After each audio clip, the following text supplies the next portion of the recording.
The healing process is ugly sometimes. And when you start doing your work, when you start writing in your shadow work journal, no one prepares you for what you might see. And some of that stuff may just hurt your feelings. Here's my story. Take a drag of my cigarette. Breathe me out, breathe you in. So I'm at a place in my healing journey to where I've been doing introspection as I've also just have come off the heels of facial feminization, in which has been a month. And in this introspection, I've been looking at my levels of toxicity. And if you are on this journey of healing and doing the work, you will examine whether or not you are toxic and what toxic behaviors you exhibit. And in me examining such behavior, I recognize that in my creative time, I've been so used to being interrupted while I'm trying to practice music, or I've been in a constant state of urgency in creating, rushing projects that I really wanted to spend time on because of fear that I may not get this opportunity. And this all comes from number one, having people that did not respect boundaries, and me also not setting healthy boundaries. Also, this comes from being taught the Armageddon doctrine, the rapture doctrine in Christianity, that Christ Jesus could come at any time and take us away. So, this past weekend, I took the time to really sit and really settle in my creativity, to bask in my creativity, to enjoy what I have to offer in my music and even in my YouTube channel. And one of the things that really was a trauma for me in terms of creativity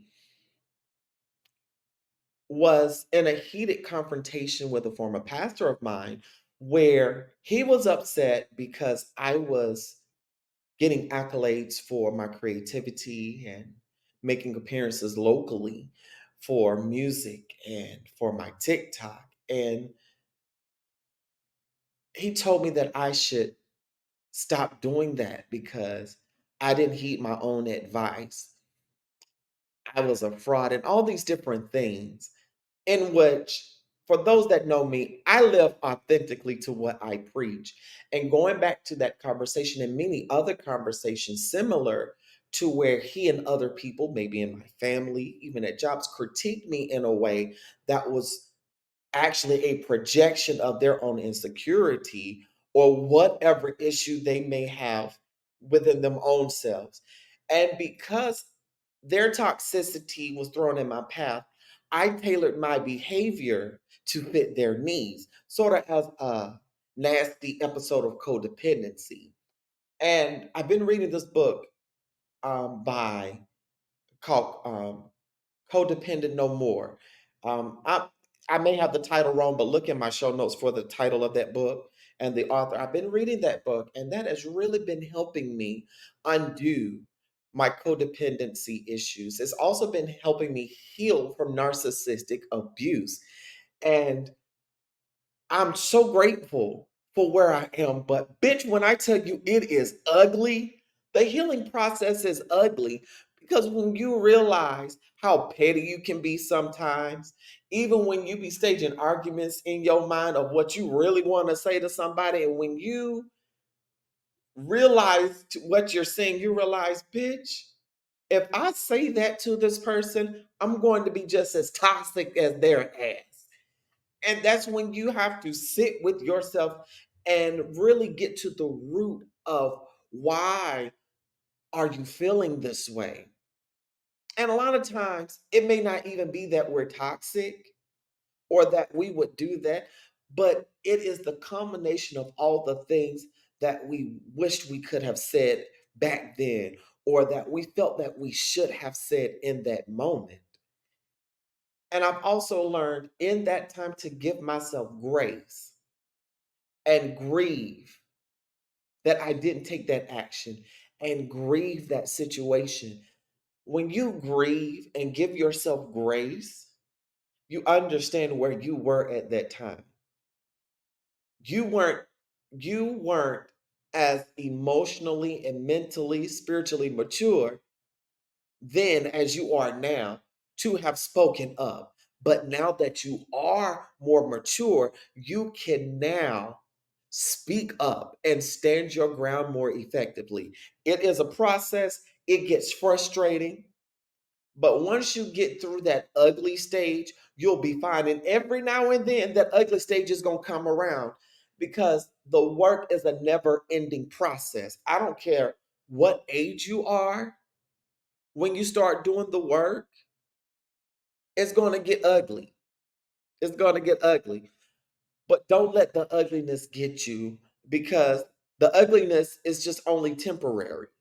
You're not an ugly person. It's just you're dealing with that one area and healing that area while you're also healing other areas at the same damn time. Healing is a process in and of itself. It's like multitasking on Red Bull. It's ugly sometimes, but baby, you got to roll with the punches of the healing process.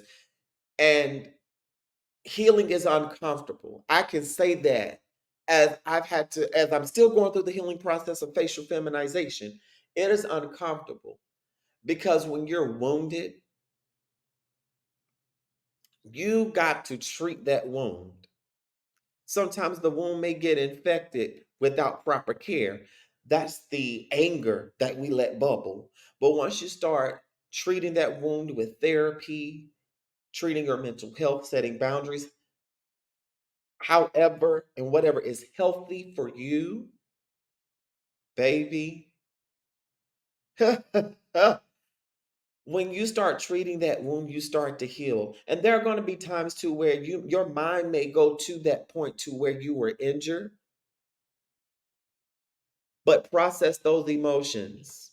When you start processing those emotions, you may ugly cry. Even 30 years down the road, you may ugly cry. You may even scream. But when you are able to get that out in a healthy manner, that is growth. Y'all live, love, and be free from the priestess. Don't forget to hit that subscribe button, set that bell notification, comment below. If you've made it this far in this video, comment page, PAGE page. Y'all live, love, and be free. Smooches.